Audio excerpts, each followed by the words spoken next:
Grave పడితే దెంగితాడు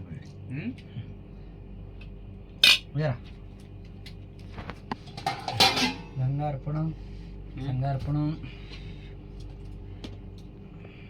నువ్వు open చేయండి చూడండి ఇంకా మళ్ళీ అట్ట పెట్టుకుని చూస్తున్నారా అన్న కలపెట్టలా అసలు గట్టి ఎడితే మెల్ల మీద దింగుతాను అన్నాడు. గట్టి ఎడితే అందులో మళ్ళీ మెల్ల ఇరిగిపోతాయి అన్నాడు.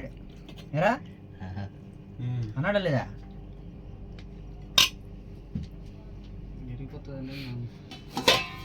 ఏమన్నా ఇందులో ఆడితే దెబ్బలు తినేది సెలవు పూట కాలేజీ కూర్చున్నాం కదా గమ్మునున్నా.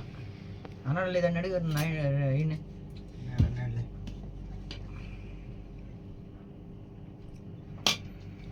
ఉప్పు కప్ప